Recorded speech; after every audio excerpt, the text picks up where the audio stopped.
Twin gouts of superheated green balefire tearing down the tight hab corridors of life. We are the pure and searing Prometheum belch of justice. 665.66 UHMR Chemrat Radio. Coming to you live tonight from the Sump's very own center of skullduggery and villainy, the Hangnail, down here on sublevel 999. Real nice and deep like.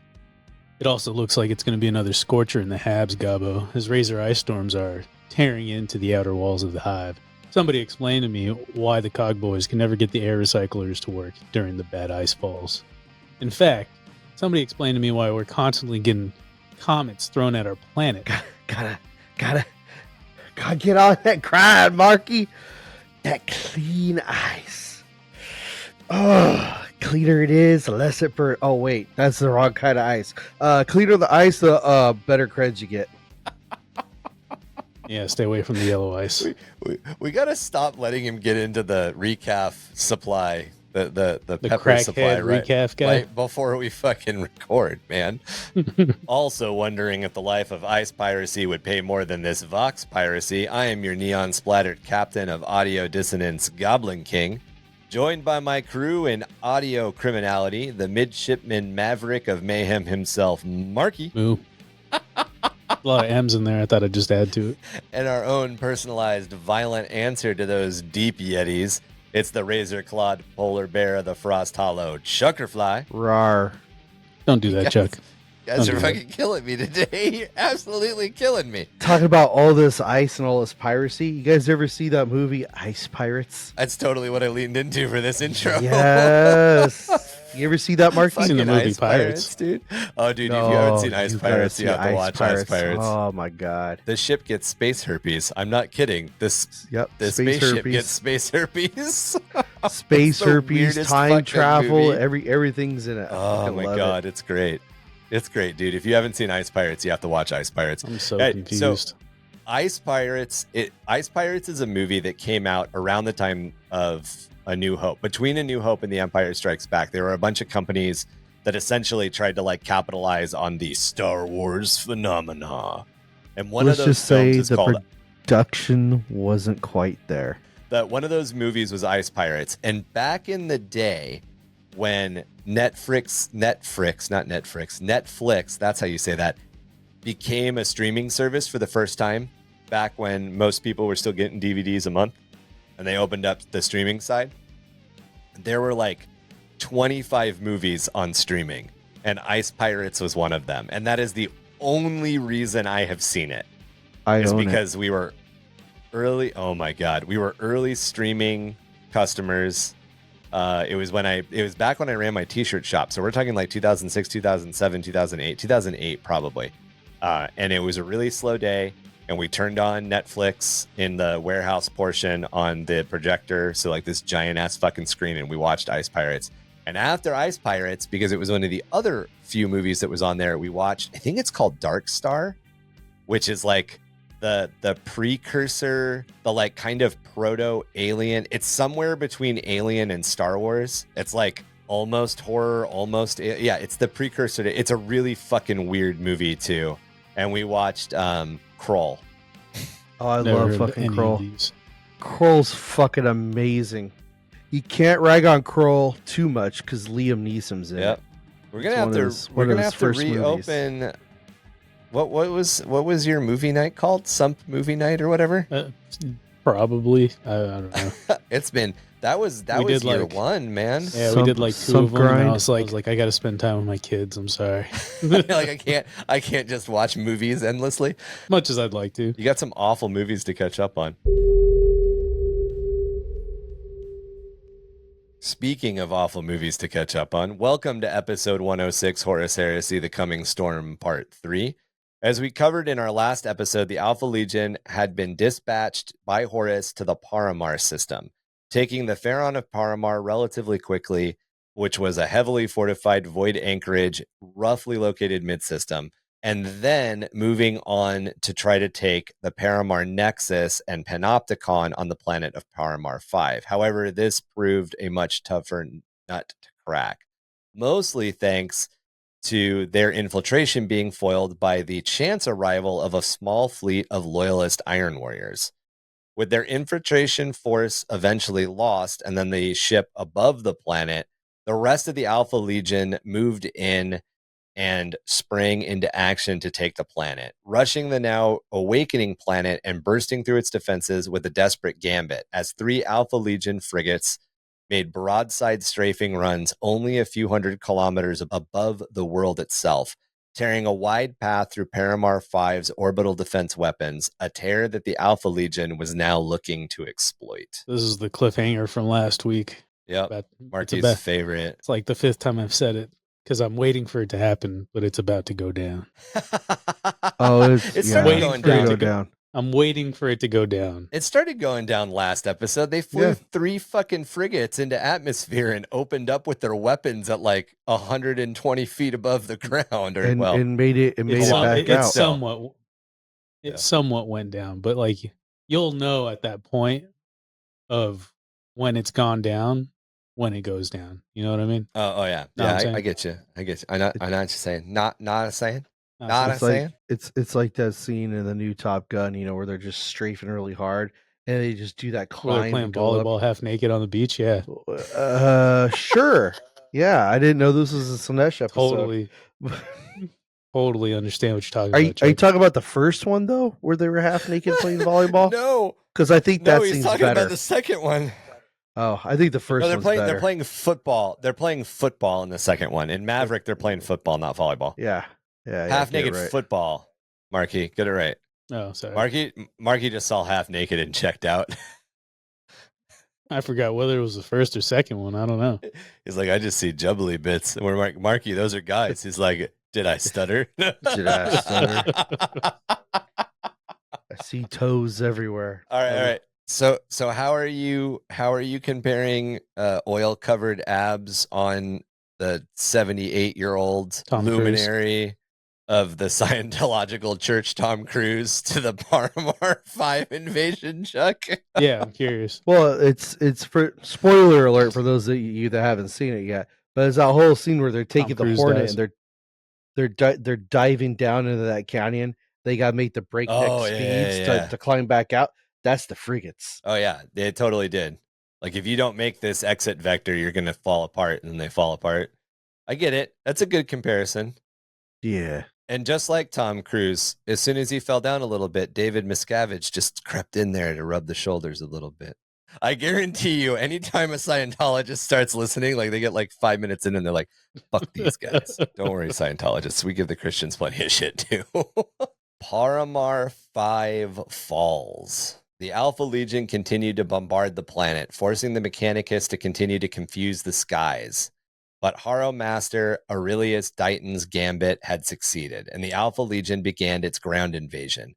Heavy aggro-class assault landers, Stormbird carriers, and Thunderhawk transports began to deploy hundreds of Alpha Legion tanks along the corridors their ships had torn into the world.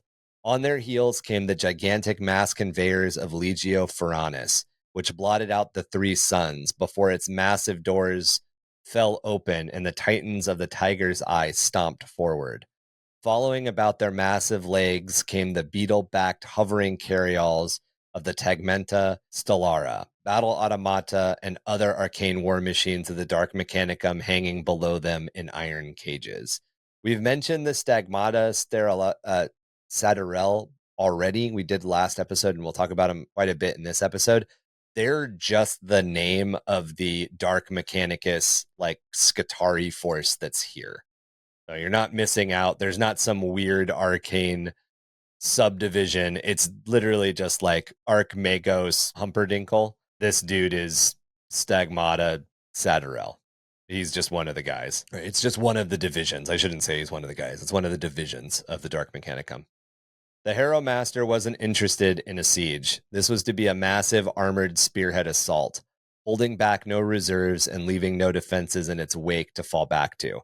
They weren't advancing, setting up a defensive line, advancing, setting up a defensive line. This was 100% the Hail Mary rush the end zone play. It was do or die. Like a tsunami of destructive fire, the traitor assault force roared across the Red Desert. its interlocking fields of fire honed to terrible accuracy. The amber and black titans of the Tiger's Eye marched at the head of this spear, charging into the enemy. In close formation, in order to take advantage of their void shields, came the Alpha Legion's Predators, Sakaran battle tanks, and the new Scorpius Whirlwind, followed by columns of super heavy Fellblades and Glaives, all chosen for their balance between firepower and speed. These tanks are all essentially clustering close enough to the Titans to hide underneath the Titans' void shields. Lastly came Land Raiders and Spartan assault tanks, 100 tanks strong, making up the strength of the coming infantry assault. Ignoring the hazards created by the continued bombardment and defenses, gunships and assault speeders flew in close air support. The second wave was the twisted and sinister forces of the Tagmata Satrial, creating their own spider-like formation. At the center hovered an Ordinatus-class platform, carrying a distortion field generator to cover their advance even more. Along with them came the Bronze and Crimson Knights of House Eridaxia and the Ghost Grey Knights of House Raja. The air became choked with the deafening war sirens of the Titans and the answering cries of the Knights, and then the massed rumble of so much Astartes armor, all focused on their goal, the Paramar Nexus. I thought Astartes armor was silent. In this case, I mean tanks. Depends on what Astartes. What do you mean, Marky? Was my first response, and then my second response. Oh, I mean armor as in like armored division, not armor as in the stuff they wear. They don't have that sound dampening stuff in the tanks. That's interesting. I mean, why would you put it in? Why would you put it in your tank? Stealthy you want your tank to man. be like. Rah, rah, rah, rah, rah. Maybe the Raven Guard like has a '69 Mustang. Well, I also think like this is so many tanks that even if they were all silenced, like the fucking ground is rumbling. Yeah, it reminds me a lot of that. I think it was a trailer that came out for Titanicus. I think it was Titanicus. Right. Where they have like the gnarly, like I think it was like an orbital laser that comes down, hits a knight, like stuff like that. It's kind of what this is reminding me of. Yeah. This is definitely that. These are the Titans. The Titan battle that's about to start is literally those like fucking city-ending weapons being shot at each other. Yeah, and if you were waiting for a moment for this to go down, this is it going down. I was gonna say it's getting really close. It's getting real close. It's that Pitbull song, "I'm Going Down," screaming timber or whatever. I'm going down. Oh, him and Kesha, yeah. Yeah, right. I'll be the one you won't forget. Don't do it, Chuck. I got Chuck started. That's fucking amazing. Chuck, do you have teenage daughters? It's a trap. Can I get you to sing some Miley Cyrus shit, dude? No, not any Miley Cyrus. So we've got a 28-pound French bulldog who uses her entire body as a cannonball at times, and there are times where I go, oh, here it comes. Coming in like a wrecking ball, and I didn't realize what I was doing until like the third or fourth time, and I'm like, okay, our dog is apparently Hannah Montana. See, you and got every it once in a while wrong. she turns into Miley Cyrus or Siley, you got whatever it. her fucking name is. You got it wrong. Uh-oh. AC/DC did it first. Thank you very much. They did a wrecking ball. I know what AC/DC song talks about wrecking Dude, balls. Watch. It's one of the Hell's Bells ones. I think it's Hell's Bells. Watch the concerts. You have Brian Johnson swinging on a fucking bell. Okay, they did it first. Okay. Get back in your lane. Get back in your lane. No, I got you. Whoa. I got you. Getting really aggressive about some AC/DC and Miley Cyrus right now. I didn't say that the dog came running in like a plague bearer of Nurgle ringing a bell. I said she came in like a wrecking ball. I don't know why it's the pug in his farts that's like Nurgle coming and ringing a bell. I'm saying it because I saw a meme the other day about AC/DC doing it first. Okay, yeah. It's the whole scene where she's swinging on the wrecking ball, butt ass naked. Yeah. Brian Johnson's like clothed, but he's swinging on the bell first. In his fucking boy shorts and knee socks. Looking like he just got out of parochial school. Why not, man? Dude, AC/DC had some stage presence. That's all I'm going to say. They all still right, do. All right. So to get back to our story. Guar has some stage presence. Oh, dude, right? All right. To get back to our story before I tangent into Fire Saga, the Eurovision Song Contest movie, and the Lordy cameo towards the end. The War Griffins, the Titans of Legio Griffonicus, had taken up stations along a 5-kilometer wide cordon at Landing Zone Secundus and the main approach to the Paramar Nexus. Their weapons trained across the vast stretch of ferricrete paved ground into the open desert, and it was their weapons which spoke first. The loyalist war sirens answering the bellowed challenges of the charging tiger eyes, and they marched forth to meet them in the open desert. The distance between the two phalanxes of Titans erupted into a cataclysmic display of firepower, the likes of which hadn't even been seen in the battles of the Great Crusade. Destructive forces designed to level cities in a single barrage swept between the two charging lines of war engines, their void shields becoming a mass of tortured light that was visible even in orbit above the bombardment. The very rock of the desert began to boil away. Those shots which did break through powdered ceramite armor like it was chalk, and in the opening exchange, the Tiger Eyes warlord titan Lacaria simply ceased to exist as its reactor ruptured. The hellstorm of plasma unleashed in its death, reducing the war titan Blood Thunder at its side to ash and cinders. Across the desert, the Ward Griffin's Reaver Titan Southern Shield came apart under the fury of las blasts like so much meat under a butcher's cleaver. The incomprehensible forces being unleashed at one another quickly boiled the desert between the Titan legions into a no-man's land which would consume a man or machine in seconds. The Alpha Legion had counted on this turn of events, however, and the echelon forces which had trailed behind the Tiger's Eyes roared out of their shadow and around this hell zone, pushing maximum speeds. One heading toward the main landing complex to the southwest of the terminus, while the other took a long elliptical path to strike the terminus directly from the southeast. Even as the defensive fire poured into these lines, the super heavy tanks and mechanized infantry columns also split and streamed around this no man's land, while smaller dedicated strike forces raced out to take targets and establish weapon support systems on higher grounds. This would become a close second in infamously intense battles, following just behind the drop site massacre of the Imperium's history, at least to date. Would this be like first time that Titans were fighting other Titans in this sense? So there had been limited Titan exchanges, like one or two Titans versus one or two Titans. The drop site massacre was another place where a Titan Legio took on a Titan Legio, but this is not of this magnitude. Yeah. Right? This is two massed units of Titans, like two houses, essentially. Yeah. Right? In the opening, exactly. In the opening moments, a Warlord Titan goes down and a Reaver Titan goes down. Like within the opening exchange. And Warlord Titans are huge. Yeah. I mean, it's like they're just underneath that bubble too. It's like how much stuff got destroyed when it exploded. Well, and think about, so this bombardment is still happening. The Alpha Legion is still completely bombarding the planet, and the planet is firing back up. So remember how last episode we described how much fire was being exchanged, how much chaff was being exchanged, blinded everybody in orbit of what was happening on the planet, which was one of the things that allowed those three ships, because the planet is also blinded, to break through that layer of like unending rolling firestorm and unleash their attack on the ground. It's the only way that those frigates were able to do that maneuver. The Titan's shields flickering is visible in space through all of that shit. Just like Marky had mentioned, it's those weapons in that trailer fucking slicing shit apart, but it's one Titan shooting at another Titan. Yeah, just describing it as like the desert sands were boiling is just gnarly in its own. That's crazy. it's getting glassed. But yeah. on planet, not from orbit.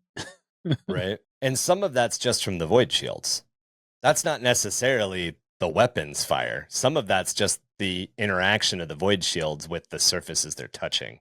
These battlefields were sparse, offering little in the ways of cover, and the Alpha Legion struck the Mechanicum's fortifications, which had been bolstered by the loyalist Iron Warriors of the 77th Grand Battalion, like a hammer.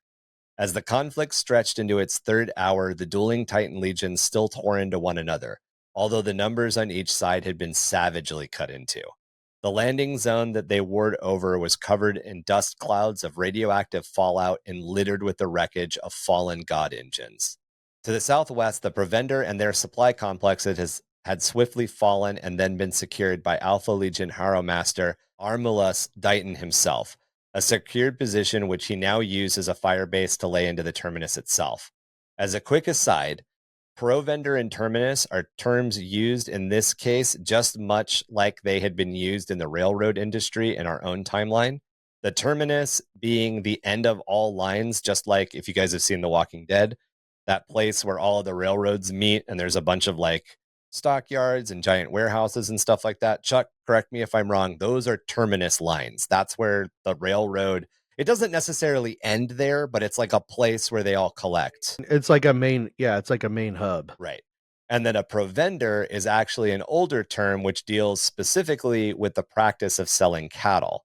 So in the context of Paramar 5, this would be a place where all the weapons and ammo on the world would have been brought before being organized and stored underground.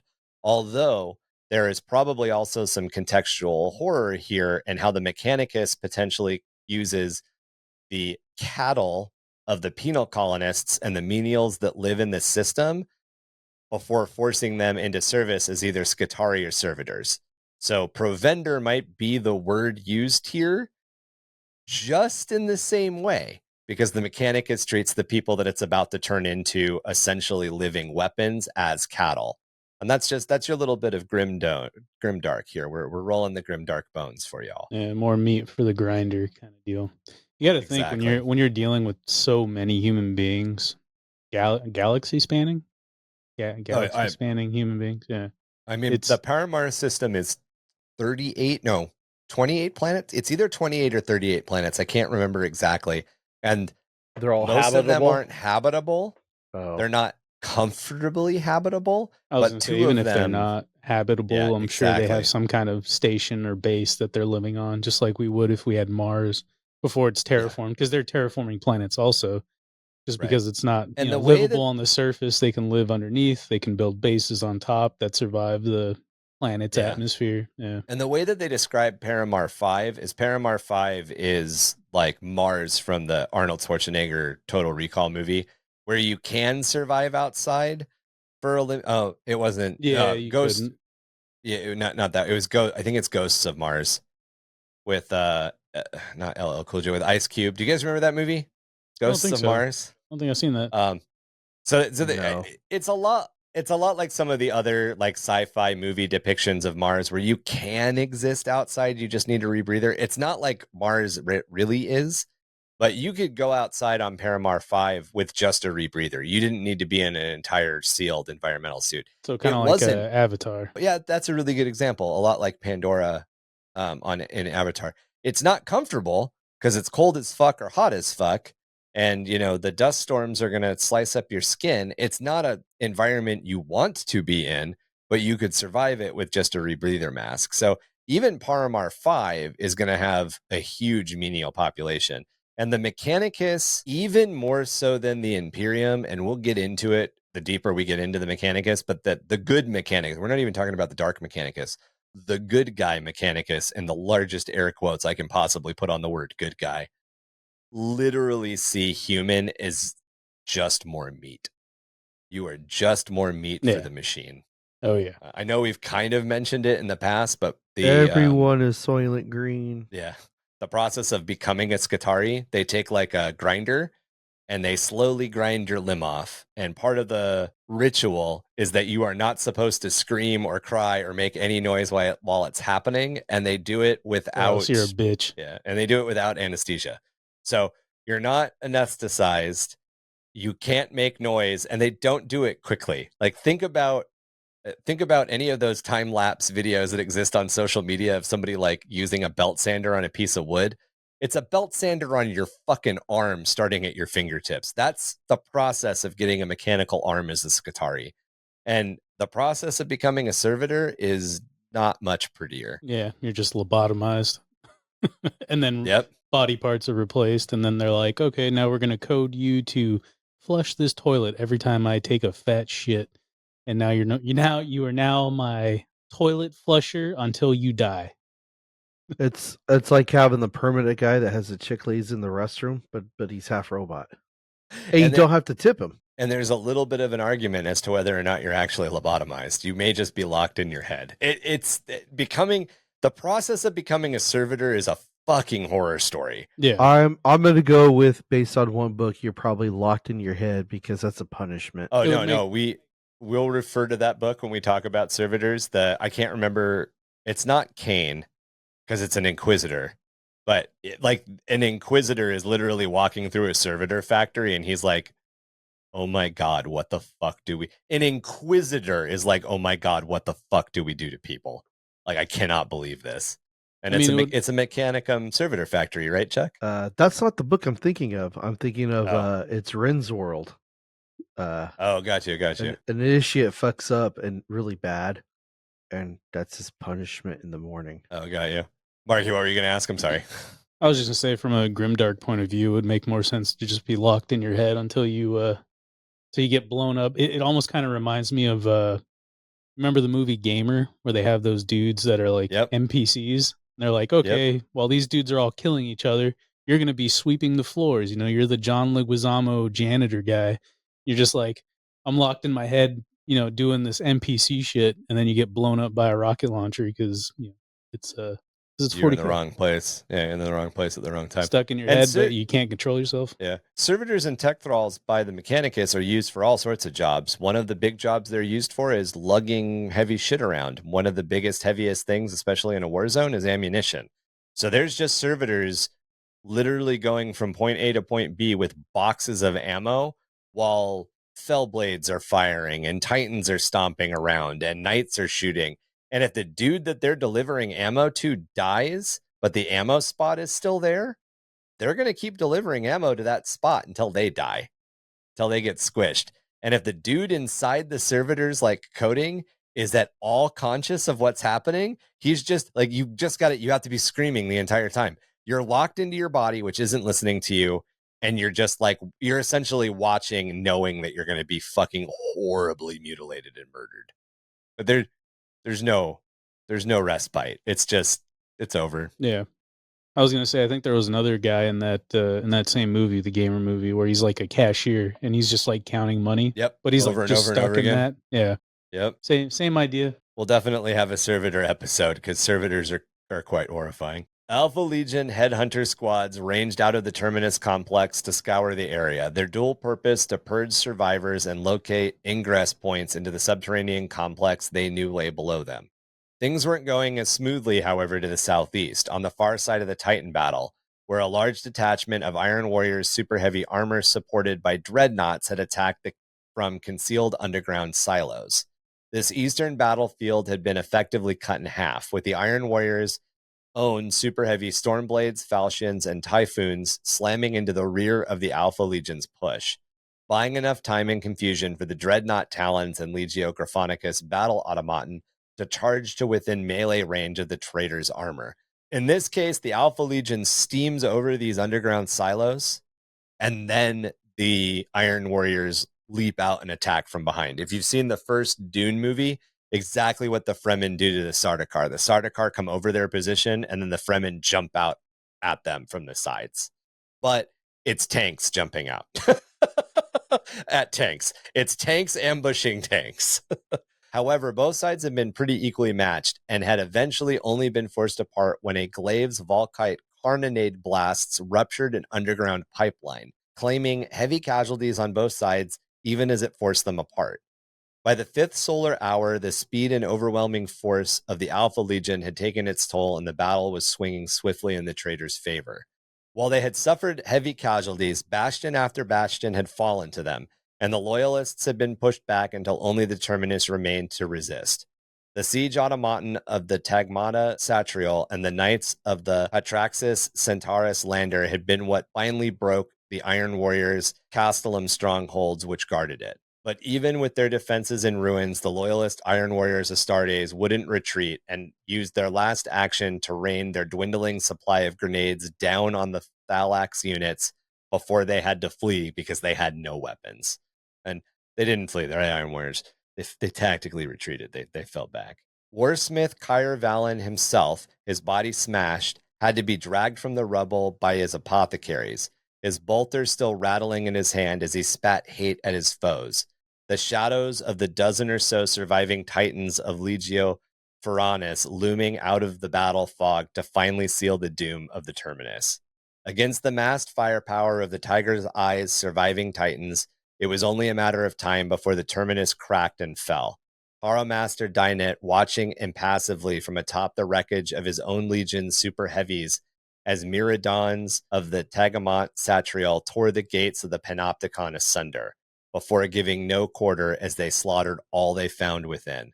No trace could be found of the warsmith Valen or the archmagos Syria Nihon, only the echoing of the vast darkness below. However, to the Alpha Legion that mattered little, as their objectives had been secured. The Paramar Nexus had fallen and Paramar V now belonged to Horus, with all of its stockpiles and industry largely intact. In fact, the only damage that happened to its industrial production at all was the ruptured pipeline. You know, it kind of gets me thinking that That's a surgical strike. That's crazy. Yeah.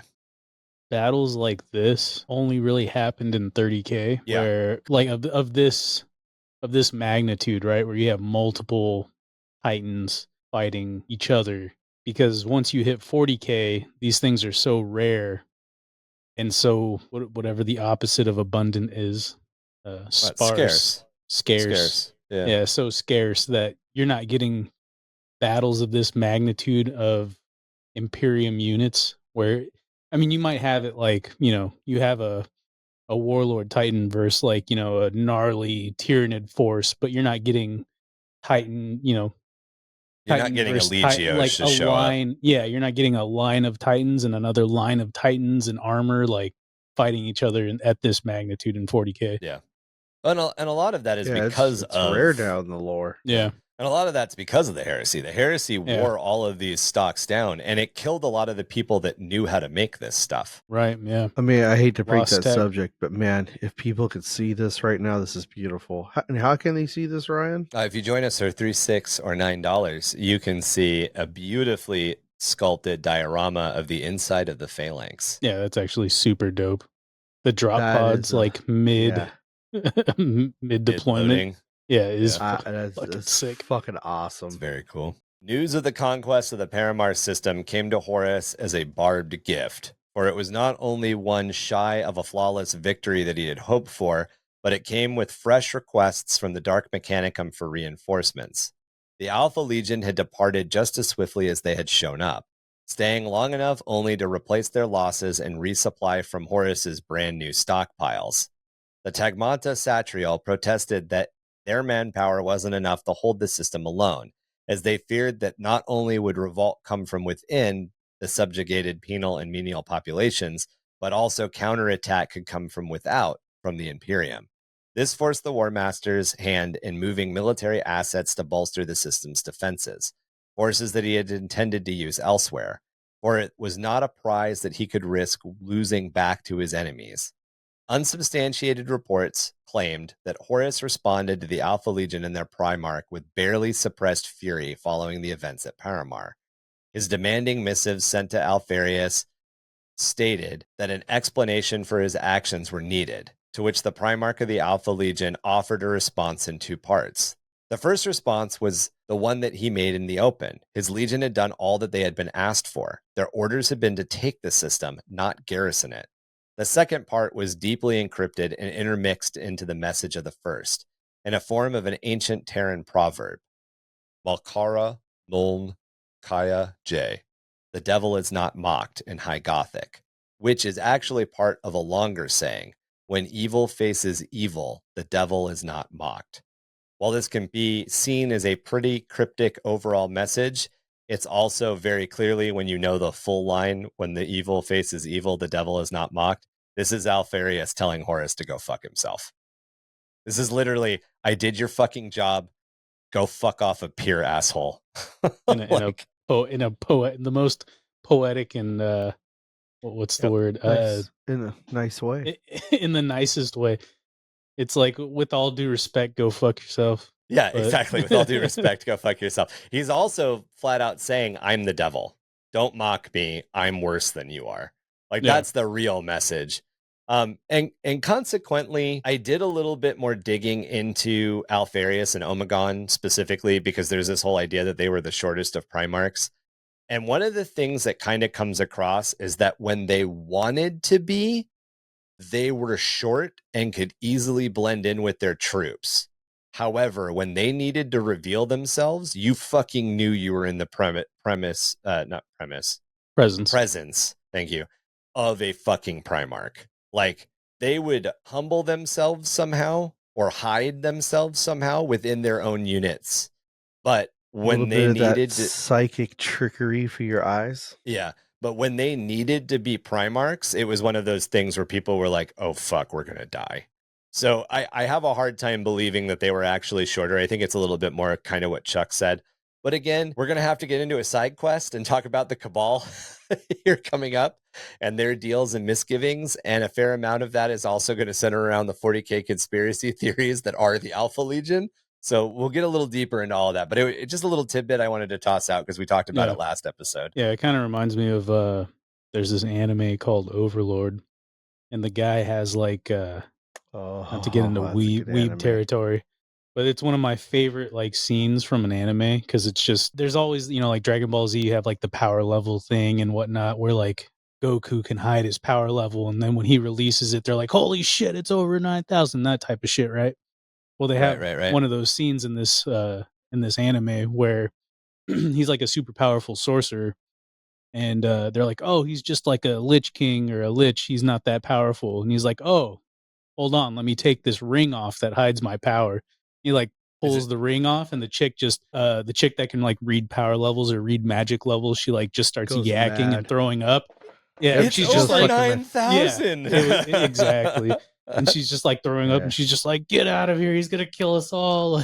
He's like, and then the other dude's like, "Yeah, I just shit myself. We need to get out of here." Like I could feel it, and I don't even sense magic.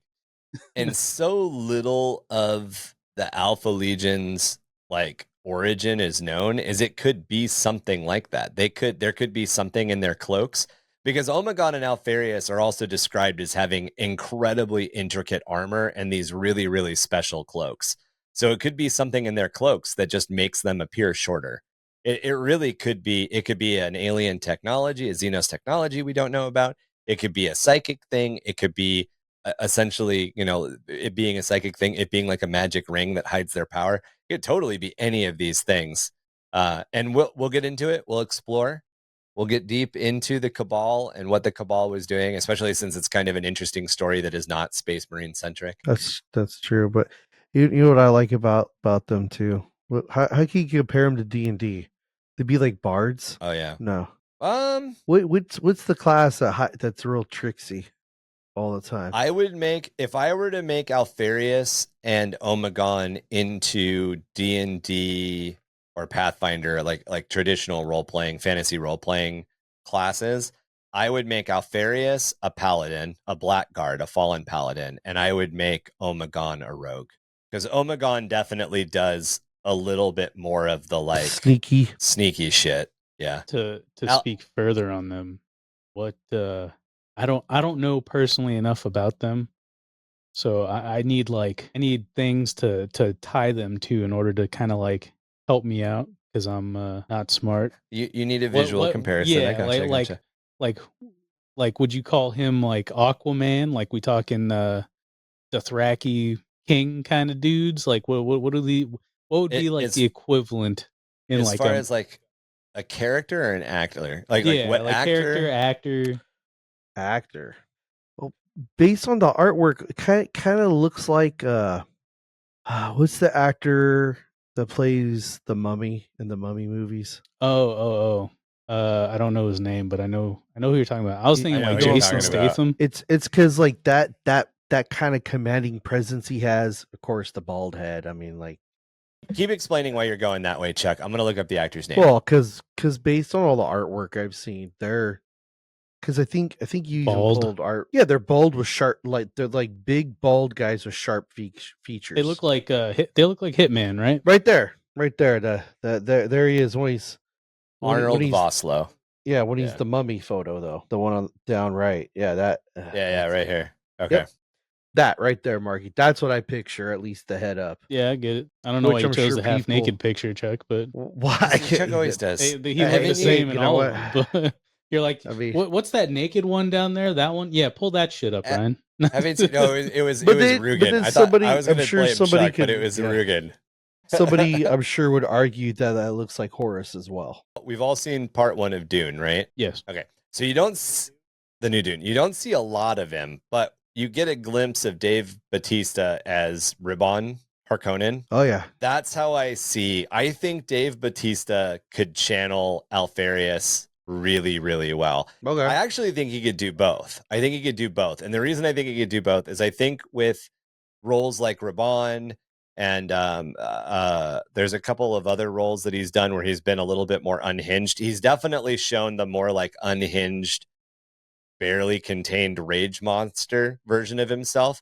But he's also shown the like kind of wily, witty side of himself, specifically with Drax. I mean, Drax is played for a different comedic effect, but Drax could be Hotel Artemis. Yes, and that could be your Omegon. So I think Batista would be who I would pick, and I would I like it to put in both roles, and those are the roles that I would pick for each side. I think Raban is very Alfarius, and I think I like what you did. Hotel Artemis is very Omegon-ish. Yeah, like he's all gonna fuck you up, but he's gonna wait for it. Very controlled rage. Yes, yeah. I think Horus is a really hard one because I don't really think there's a lot of people that I would immediately. You know who would make a really good Horus, and it wouldn't work anymore because of ages, but Dolph Lundgren, like I can totally see that. Expendables 1 era Dolph Lundgren. He's a little bit older, shave his head. I think that's Horus right there. Yeah, he has like the scowl, I want to say. Yeah, like the face and got that. He's got that I was pretty and charismatic, but worse fucked me up look. Yeah. Okay. I mean, I can definitely see Dolph.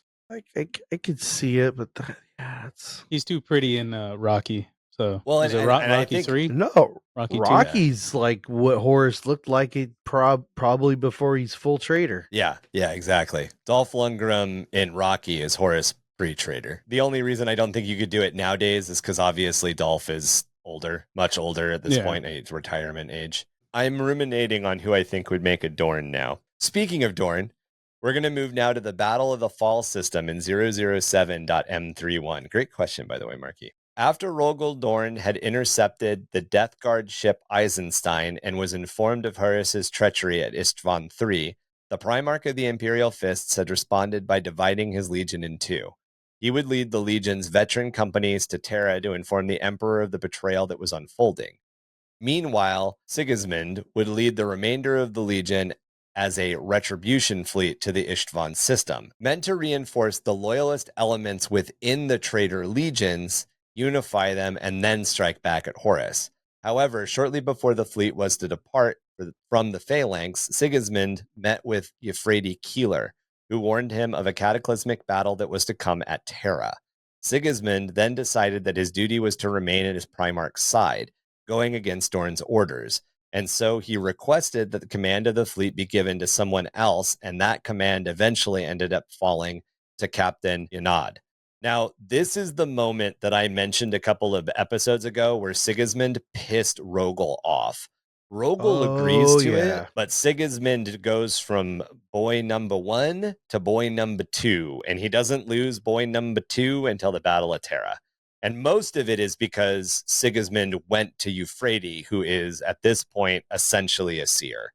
Euphrates is a seeress at this point. She is the Imperium's first Imperial Saint. We're going to talk about her soon in her own episode because she's really, really important to the last quarter, last third, or last half, even depending on how you look at it, of the Horus Heresy. So this retribution fleet was composed of approximately 1/3 of the Imperial Fist's warriors and fleet, numbering over 561 warships and 300 companies of Astartes.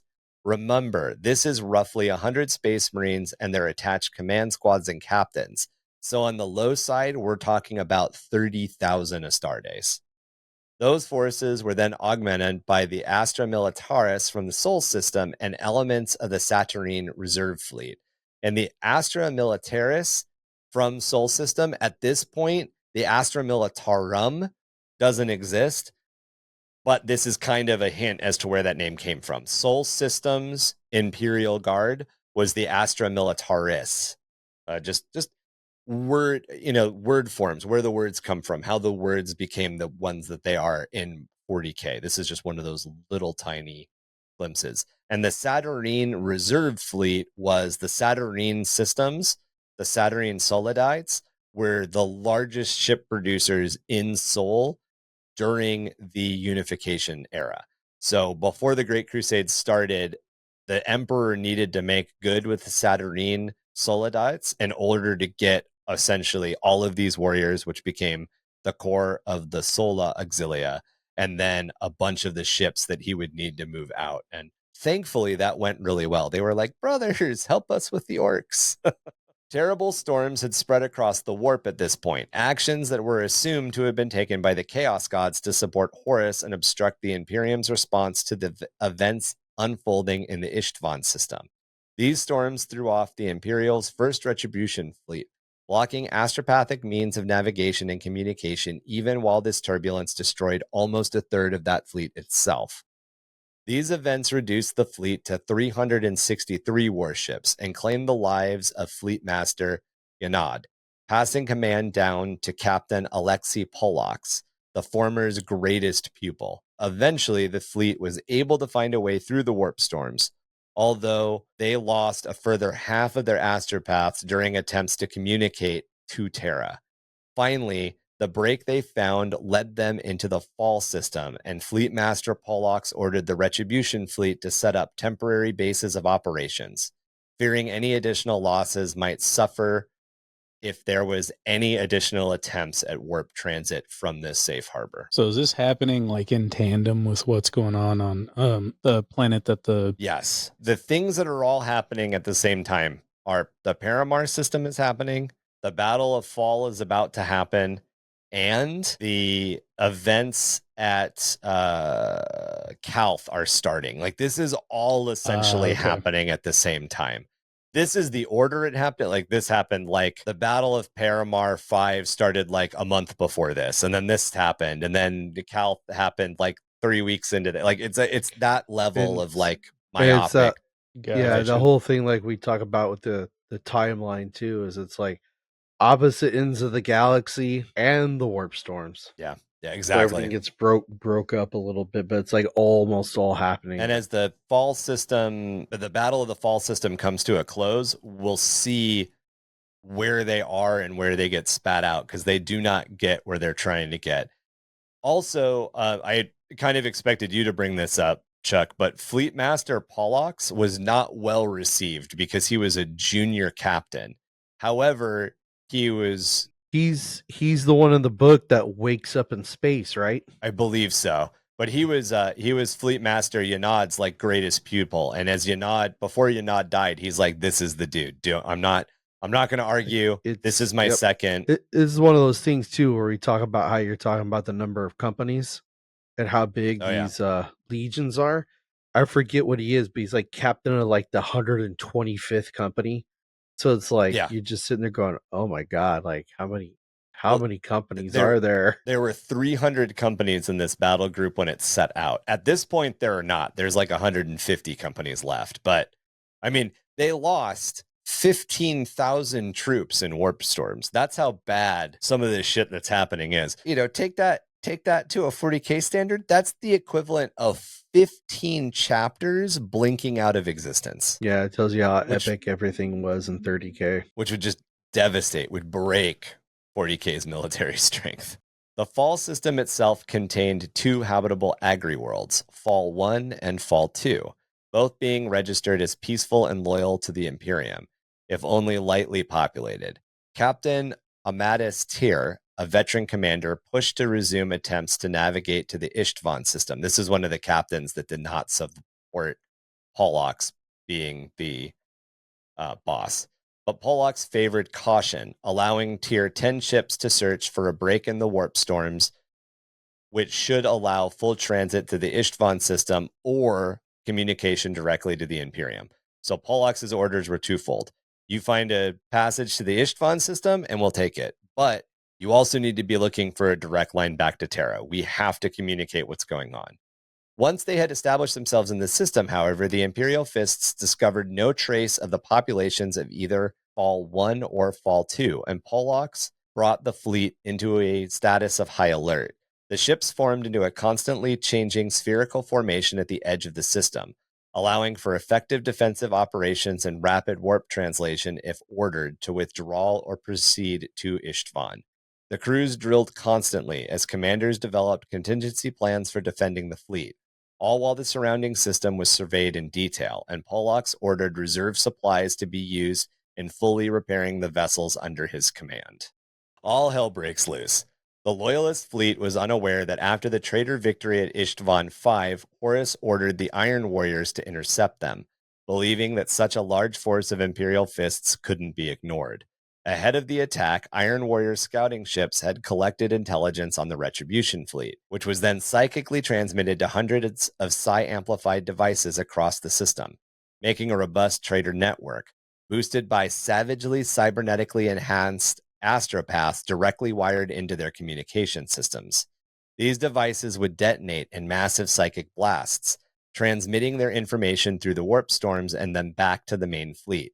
These psychic blasts also subjected the Imperial Fists and their cohorts to painful screams, visions, and other psychic effects.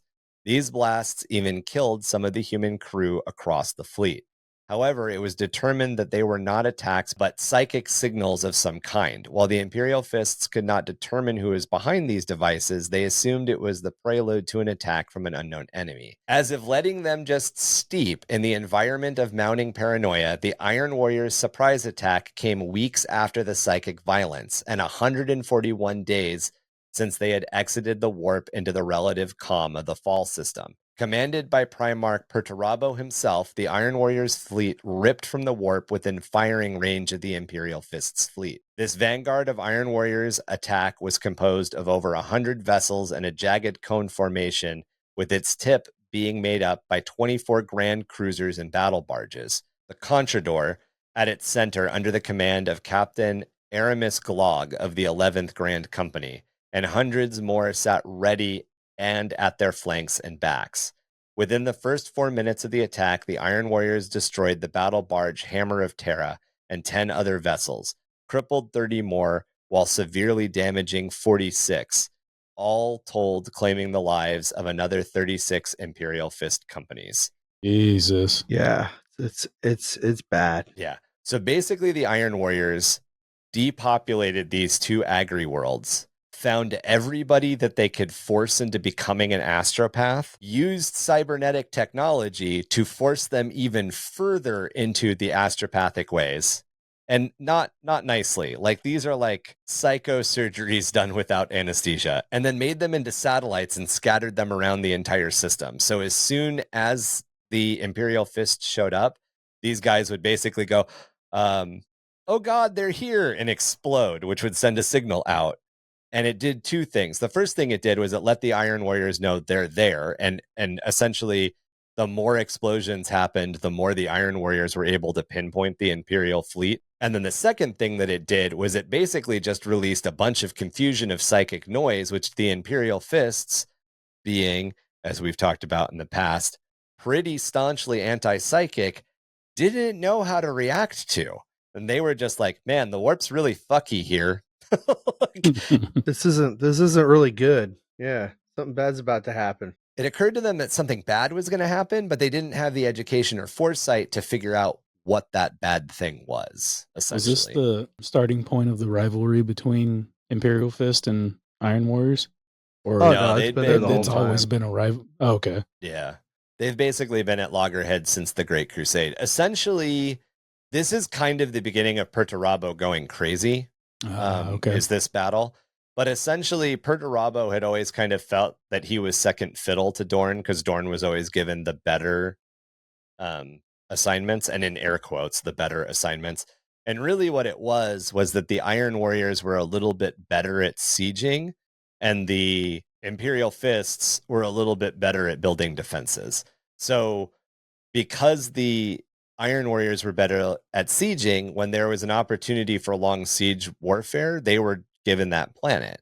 And Perturabo took that as my dad's trying to kill me through attrition, not my value is understood. And Dorn had even told Perturabo several times during the Great Crusade, like, look, you're not being punished.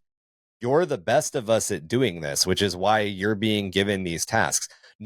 I would fail. Reboot would fail. Horus would fail. You're the only man, dog. It's you. And Perturabo just stubbornly wouldn't see it. And a lot of that is because he was just kind of an arrogant ass, realistically. He wanted to be his bigger brother. He wanted to be as cool as Dorn, essentially. So not to kill this bit, but what would we parallel Perturabo to in the Hollywood universe? I actually think Jason Statham would make a good Perturabo. I think Jason Statham has kind of the like cocky asshole. Look. Yeah. He has that kind of like cocky asshole thing down pretty pat. So I think he could do it really well. What is he? Is he also bald? Like, they're all bald. I was gonna say I know a lot of the Primarchs are bald. Most of them are bald. The traitor Primarchs are bald, right? Yeah, and one of the reasons happens is eventually, why, right? The inferior genes, so they use their hair follicles really quick. Inferior. A lot of the reasons that it happened was to the Primarchs in general. A reason that a lot of them are bald is because they needed more tactical data faster as their positions as commanders rose. So they would shave their heads and get those mechanical ports drilled into them. So the cables that are in Horus's neck and head, the cables that are in Perturabo's neck and head, the cables that are in there's at least 2 loyalists that have them too, but my mind's blanking on who has ports right now. But the reason that a lot of that was happening was it was giving them direct tactical information faster. And it's the same reason that like command studs started to appear at this point. Command studs, it let you communicate without wearing a helmet. So you can that's why loyalists have command studs in their foreheads and stuff like that. A lot of these decisions were being made essentially for the gathering and distribution of tactical information. But yeah, it is kind of weird. Now that I think about it, most of the loyalists have hair and most of the traitors are bald, except for standouts. Like Fulgrim has long hair, Sanguinius has long, like there's always a standout on each side. But, famously, Vulcan is bald. Ferrus Manus was bald and had tactical inputs, had the tactical dreadlocks, if you want to call them that, the head pipes. So there were loyalists that had the same thing. And that's kind of how it's described. It's that direct neural feed requires the Mechanicum to shave your head, and then your hair never grows back. You didn't ask, but oddly enough, now that I think about it, I think that Jason Momoa, I realize I'm kind of treading the line of ethnicity might not match, but I think Momoa might pull off an okay. I don't think he's the best choice, but I think he can potentially pull off an okay Jackatai. I think there's probably a better actor for Jackatai, but Jackatai is one of the ones that's like known for his hair. He's got a lot of hair. I like that too because of how his eyes look and everything. He'd be, Well, and he also has he's got that intense look like the artwork. Is it look wise or personality wise? Because I know it's also a little bit of personality wise, because Jason Momoa kind of has that, like, especially in Fast 10 and Fast X and in Dune, he has that kind of like a little bit over the top, like I'm fucking with you childish humor, which is definitely, Jackatai definitely has the my childish humor will get you hurt attitude too. My prank is really funny, but it'll probably break your leg. Like, it's that level. Jackatai is definitely, especially in the art, he's presented a little bit more as like Southeast Asian. So there's probably a better Southeast Asian actor, but I just can't think of any that really have it's the hair. Momoa's got the hair, the hair. That's all I'm coming back to. Yeah. And he's big. Got the hair. He's got the hair, the eyes. He's big. He always has like a little goatee.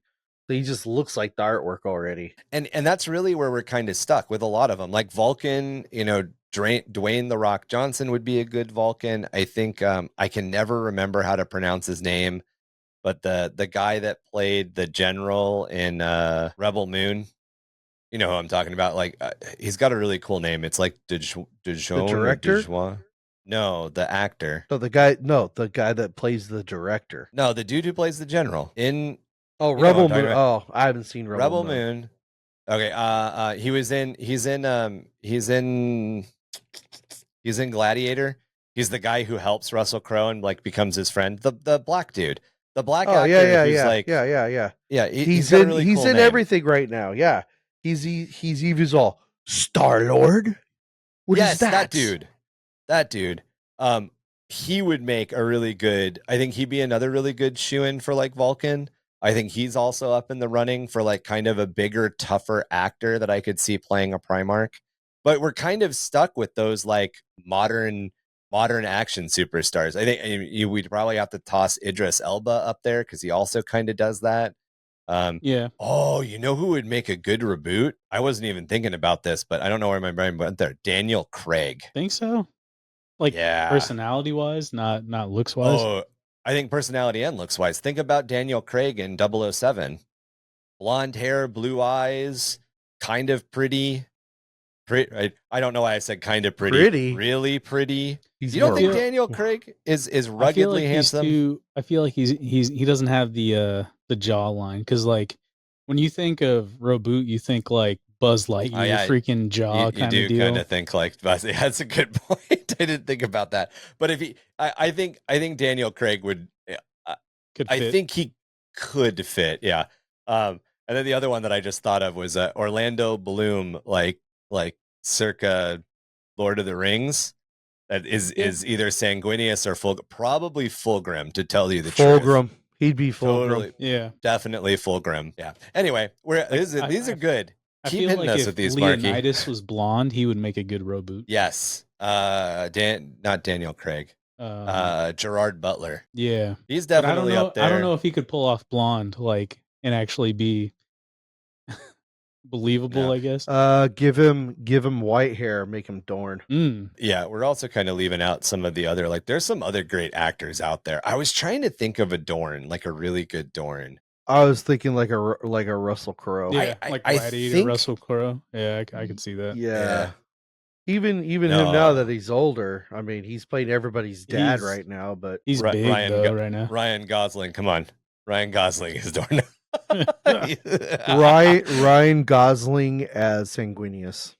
Yeah, that's a good one. If Ryan Gosling was a little bit more muscled, I would definitely put him in the potential reboot. Yeah, line like too. a thicker frame. But I Yeah, could if he was definitely see him thicker as of frame. Sanguinius. Because he's a very lean, muscular. Yes, But yeah, I know. Sanguinius would be a Just- good one. Just say it. Just say it. Make him blonde. Make Henry Cavill. Yeah. Actually, no, he'd be a good Dorn. But Dorn. fuck Gilman. Henry- He'd be Dorn. Yeah. He'd be Dorn. Great Make him- Dorn. yeah, he'd be Absolutely fucking great Dorn. Dorn. You just want Cavill for yourself, Chuck. Stop. Honestly, too, like as much as we give him shit in the podcast, because I like making fun of Tom Cruise. Tom Cruise could probably also pull off a Primarch too. They'd have to shoot him from odd angles because he's short as fuck. But I think he could make a good Primarch too. I don't know who, How but I fair think is he I he? know could make who. a good one. The word He's so bearers. short. Logar. Logar? No, Logar. You've got to go with somebody like almost sickly evil looking, like Ray Fiennes and oh my god, no, Bill Skarsgård. Oh Who shit. played Pennywise? in Yeah. It. That's what I was just gonna say. That's the guy who played Logar. it because Yeah.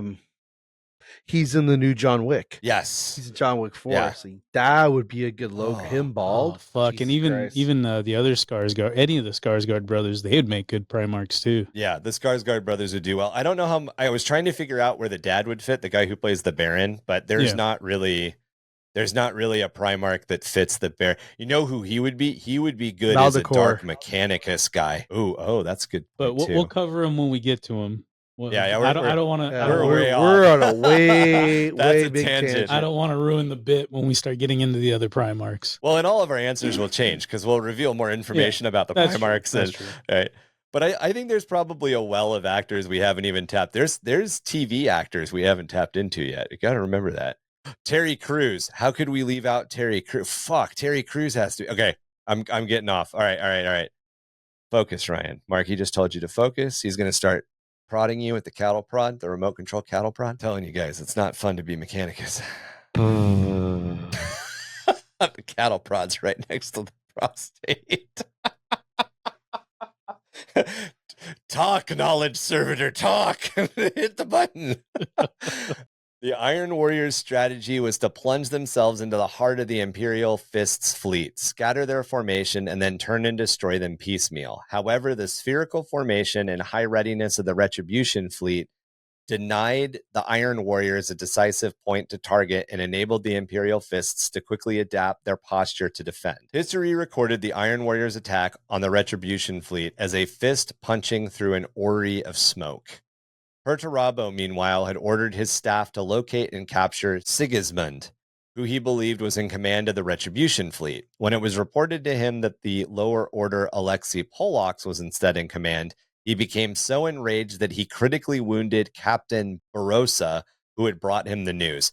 And this is kind of where Perturabo starts to fall apart. This is, I can't remember the character in like an old movie that was like comically known for executing whoever brought him bad news, but Perturabo starts to get the reputation in this combat. The Imperial Fists did not wait in their counterattack.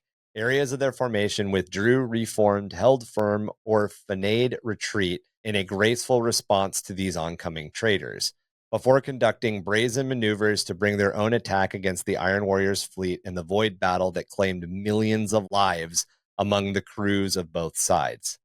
Where the Iron Warriors' fleet benefited from being heavily armored, they paid for it with their cost and maneuverability and speed, while the Imperial Fist's vessels were better equipped overall, mostly as a benefit of having been stationed in the Sol system, as they were more regularly refreshed with the most advanced Imperial technology, including the new Vortex warheads.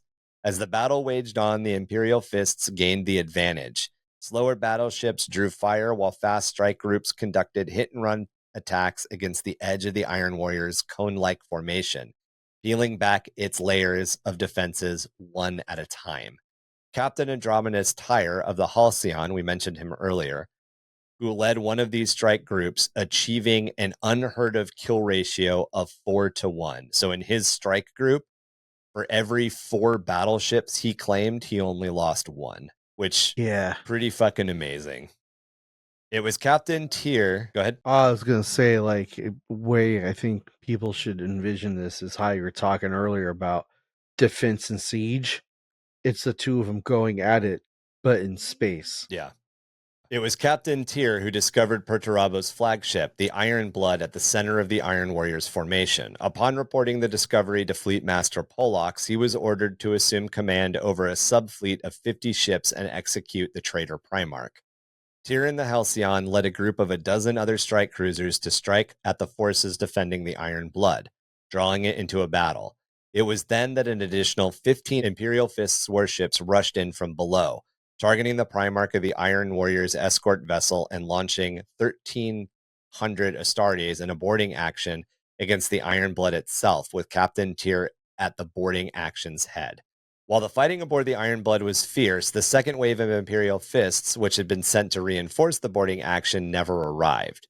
When Captain Tyr reached the inner sanctum of the ship to face Perturabo, he had only 14 Terminators and 30 Astartes and Mark III iron armor left.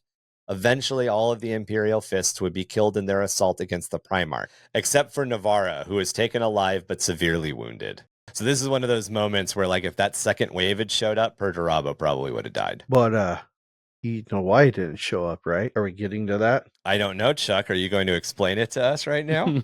Well, no. I mean, do you say why it doesn't arrive? I do not. So it is up to you, to bring this knowledge to us, sir. I read the book. So what's amazing is all of this is going on, and Dorn is being Dorn on Terra. He's able to actually send commands finally through astropaths, backing him up straight to that fleet. And all the Fists hear him say, "Stop what you're doing. Get back to Terra now." And We actually are going to. see. We actually are going to talk about that. I thought so. So the actual second wave that was going to launch in the boarding torpedoes, basically, this call comes in as they're in transit, but they're already in transit, and they just basically impact on other ships. And it's basically just one of those moments where, like, the second wave, which wasn't that big, it was only like half a company, just kind of got scattered and lost. Some of those guys could still be in boarding torpedoes flying through the Phall system for all we know. It's just kind of one of those like dangling chads. But Chuck's right. What Chuck's talking about comes up here in very quickly. That's about to happen. As he flips me off. I thought you knew what actually happened to those boarding torpedoes that were fired. I was like, oh, Chuck knows something I did. I don't. Let's go. I read that. I remember key moments of the book when I read it. Yeah. I got you. The effectiveness of the Imperial Fleet's defense has been credited to their high readiness, technological edge, and the performance of Fleetmaster Pollux, who has gone down in history as being among the few Astartes who could rival, if not exceed, the mental abilities of some Primarchs. However, as Chuck just mentioned, just as the Retribution fleet was pressing their advantage, it received a psychic message on behalf of Rogel Dorn ordering their immediate return to Terra. This was the fleet's first contact with the Imperium in months, and Pollux knew that loyalty following the orders would come at the price of forfeiting victory against the Iron Warriors' fleet and inflicting a blow from which the Traitor Legion would be unable to recover. So this is the thing. They lose the second wave, and the recovery wave, essentially the third wave in air quotes. It would be the effective second wave. He doesn't send a follow-up to save anybody because this message comes in. So that you're right in that case. But there was a second set that just never found its mark. And it's one of those things that's just like, there is no explanation. It's just a loose piece of lore. Yeah. What's neat in the book too is the two captains of the Fist talk right after they hear it. And everybody on Perturbo's ship realize we're not leaving, so we're going to do everything we can. Yep. But the Loyalists were not aware of the broader situation across the galaxy and believed it was possible Terra itself was under attack, and so Pollux ordered the Retribution fleet to disengage and set course for Terra. An action they would pay for with blood and Imperial steel, sustaining grievous losses in this process. The light cruisers deployed to cover the withdrawal all lost to the pursuing Iron Warriors battle barges. In truth, Rogel Dorn had issued this recall months before, as soon as he had learned that the Alpha Legion Night Lords, Iron Warriors, the Word Bearers, had all joined Horus's rebellion, a fact which made the traitor forces a much greater threat than he had anticipated. But even with the Astropaths continuously broadcasting for months, this was the first time the message had been able to penetrate the warp storms. It has been speculated that the Chaos Gods allowed this psychic message through in order to prevent the Iron Warriors' fleet from being destroyed, aware that the Imperial Fists were winning the battle, and that their strict discipline would impel them to withdraw, even as they were winning. As the Retribution fleet was withdrawing, the Iron Warriors aboard the vessel Contrador, commanded by Captain Aramis Glog, were able to board Captain Pollux's warship, the Tribune, which was ultimately destroyed. But before the Tribune was destroyed, Pollux led a boarding operation of his own against the Contrador, and Captain Pollux killed Captain Claw in hand-to-hand combat before taking command of the Contrador and joining the remaining Retribution fleet on the course to Terra. That's a badass. Fuck you, pirating my ship. I'm gonna pirate your ship, bitch. Unfortunate. Oh, you thought you were winning? You're not. It's the Uno reverse card move. He played a reverse card and then a draw 24. You think this is going to happen, but I'm already ahead of you, pal. Yep. The engagement was not the divisive victory sought by the Iron Warriors, with both the Loyalist and Traitor fleets suffering significant losses in equal measure. Of those that had originally made it out of the warp, only a further reduced third of the Retribution fleet survived. After making a hasty jump from the Phall system, the remnant of the Retribution fleet was misguided further by the Pharos and the Imperium Secundus and actually ended up at Ultramar. So they tried to jump back to Terra, shit got mixed up, they ended up in Ultramar.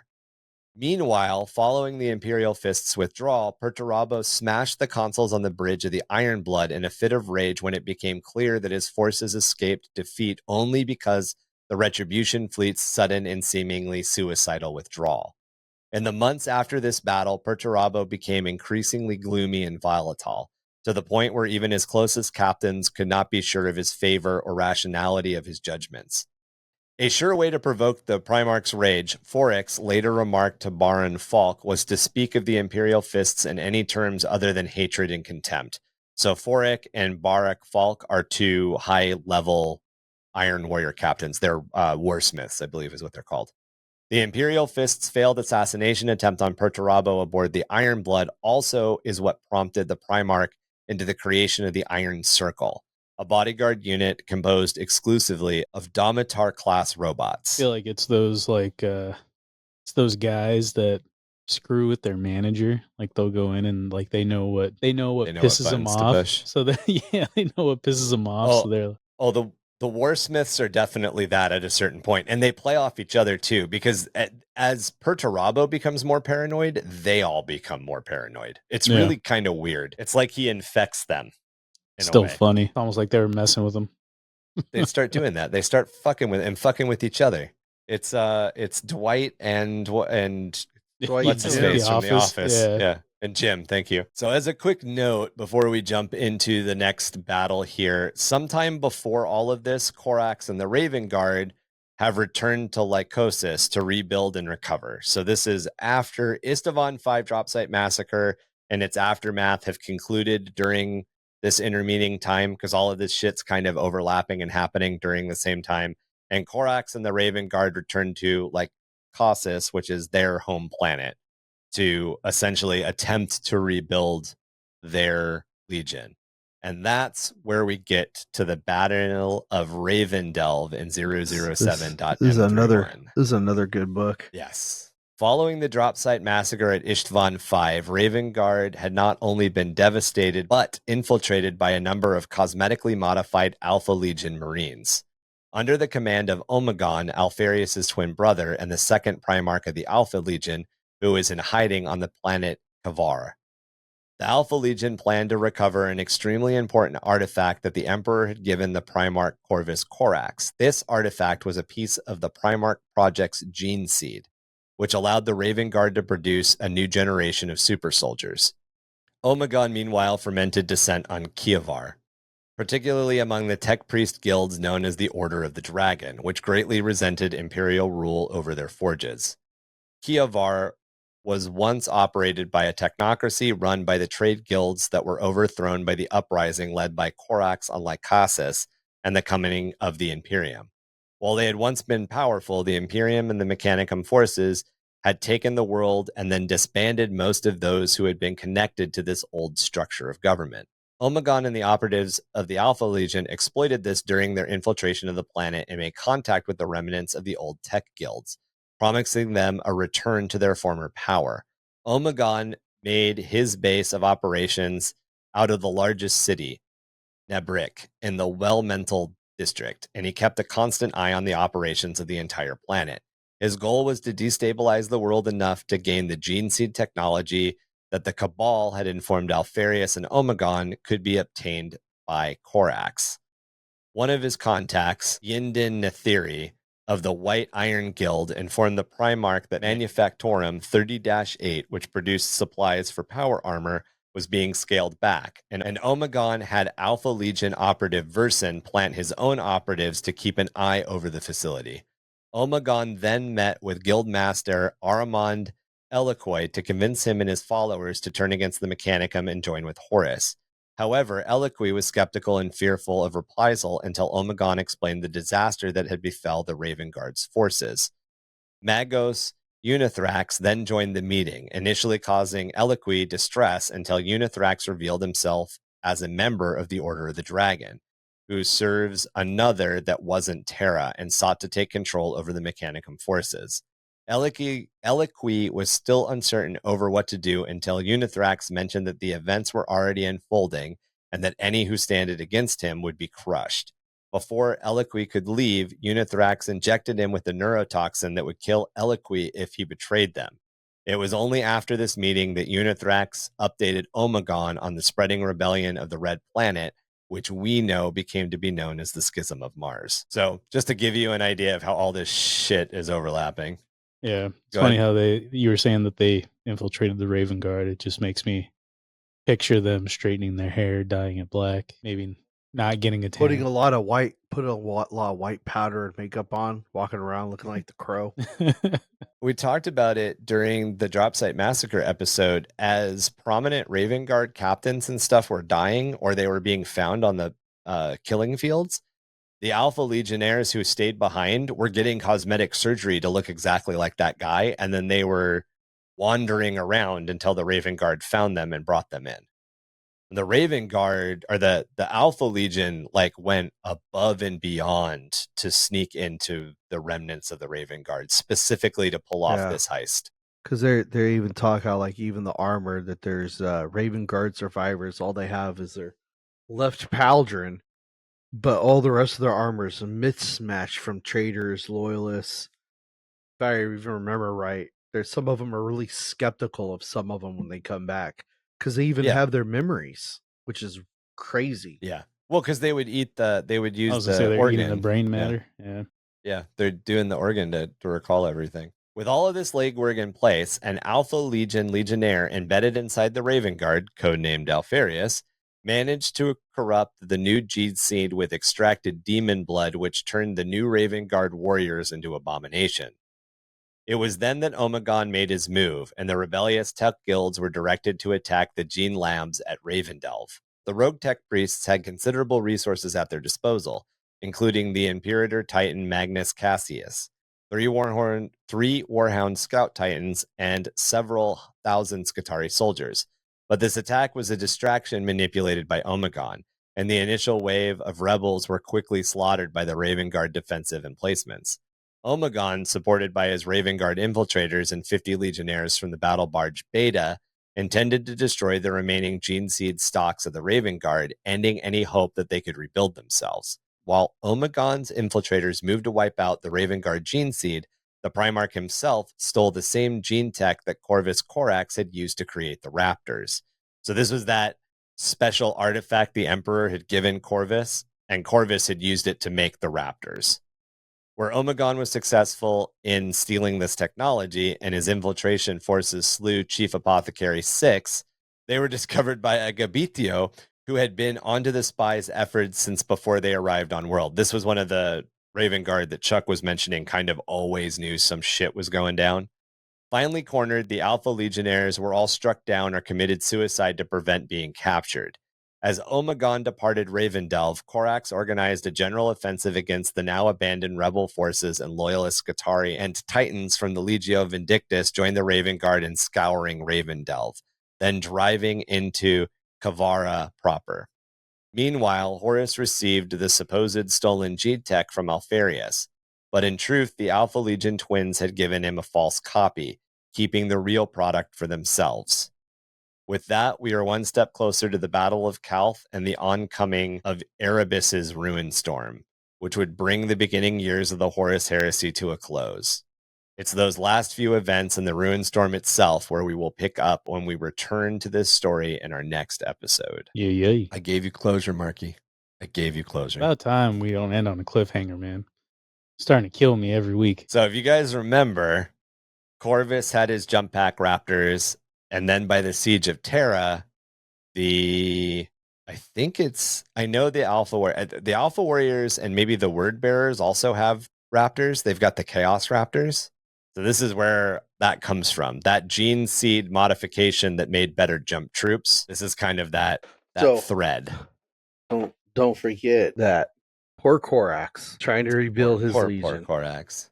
He has now these sons that are abominations. Yep. He doesn't get rid of them. He puts armor on them. He uses them. By the way, Marky, I had to show you the Spawn-inspired Omegon. That's pretty dope. At least I think it's Spawn-inspired. I don't know if it actually is. It kind of looks like it, yeah. Yeah, the face mask, definitely. Yeah, no, there's a bunch of Raven Guard shenanigans. We'll get into more of it. I think it's interesting, like how abominations and everything are in like 40k. Well, it even was in 30k, but here at this point in time, his forces are so low and they're coherent. They're not chaos. He's like, we're You can die in battle. It's fine. Yeah, exactly. Like I'll use you. And Korax, there's a reason that I like the Ashen Claws, because the Ashen Claws are the only good Raven Guard in my opinion.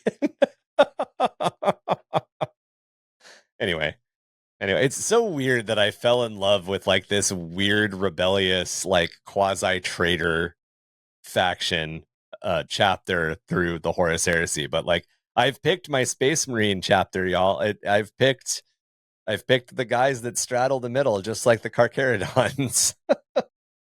Once we've wrapped up with our coverage of the events up to and including the Ruin Storm, we will be taking a couple of episodes break from our continuing coverage of the Heresy. Don't worry, the next set of Heresy episodes will continue along the timeline and have several deep dives, just like this one, including a look into the many assassination attempts of Horus. However, we will be starting with the next segment with a focus on the Cabal and some of the non-Astartes and non-human actors that were active during this conflict. So we'll come back, and just like we did Schism of Mars, we'll have a single episode or maybe 2 episodes that are dedicated to the Cabal and what the Cabal was doing, which should give some insight into the Alpha Legion, or let's be honest, which will confuse you more and make you wonder more whether or not the Alpha Legion are good guys or bad guys, which is what you're supposed to do. We're also reformatting the way that we deal with both of our Heroes of 40k and Planet Spotlight episodes. Some surveys will start to go out on Spotify, starting in this episode and continuing in the next few episodes, asking for your input on which heroes and what planets you, our listeners, would like us to cover. Please take a minute to give some of your feedback to us so we can fill out those links. Another way that you can join in the conversation and get involved immediately is through Discord. Just as before, we will then release a monthly poll, which our Patreons will have access to. So listeners, if you're not a Patreon yet and you want to be involved, here's a reason. And there will be 4 choices on each subject, and we'll go with whoever wins. We actually also spoke a little bit earlier. We might not just give you 4 choices to choose from. We might give you a full bracket, do a full-on rundown, and go with the winner. We're kind of figuring it out and feeling it out. It really kind of depends on how many answers that we get. Our goal with all of this is to start to alternate Heroes of 40k and Planet Spotlight episodes each month or in between our multi-part series. So that doesn't mean that we're going to do 1 Heroes of 40k and 1 Planet Spotlight a month. It means that in general, when we reach these breaks in the larger story that we're covering or the larger time period we're covering, we'll take an episode to cover one of these things. Don't worry, we have more Under the Realms of Madness, our old world lore segments in the pipeline, as well as more Warhammer Origins coming your way as well. If you want to get into contact with us about any of our episodes or this show, you can email us at underthehiveofmadness@gmail.com. And as Ryan said earlier, you can also join us on our community at Discord. There we talk about the lore, hobby, tactics of Warhammer 40k, and any other topics such as Warhammer Age of Sigmar, Magic the Gathering, role-playing games, video games, and much more. You can also find us on Facebook, Instagram, or at our website, underthehiveofmadness.com. All the spelling and links should be in the show notes below. Help the podcast grow by liking and reviewing us wherever you get your podcast fix. As we've probably mentioned a couple of times, our home is here on Spotify, but you can also find us at Apple Podcasts, Google Podcasts. We are on Audible and several other feeds. If there's a feed that you're a fan of and you haven't seen us yet, shout and we will jump on over. Support us on Patreon at www.patreon.com/underthehiveofmadness. All Patreon members get access to a video podcast so you can see our beautiful faces and hear all of the times I cannot read the words that I wrote and proofread myself and make sense. However, my brain goes, words, and I stop thinking. Plus, you can get involved in other events, such as our quarterly painting contest. We are restarting our Year of the Dragon quarterly painting contest, which makes a lot of sense because we just talked about the Alpha Legion, not Alpha Warriors, the Alpha Legion. Alpha Legion, their symbolism and a lot of their stuff is all dragon inspired. So if this shit excites you, paint up some salamanders, paint up some Alpha Legion, paint up Age of Sigmar dragons or Stormcast. Just find those dragons, join us on Patreon, find those dragons, and join in that contest. Plus, we have other perks at higher levels, including monthly giveaways. We're getting ready to do one in an episode or 2, so this is a good time to join if any of that stuff strikes your fancy. Looking for a place to hang your apron after 4th shift? Come on down to the Hangnail and get in on their endless Sumpmosa and hot dog feast. Only 4 credits.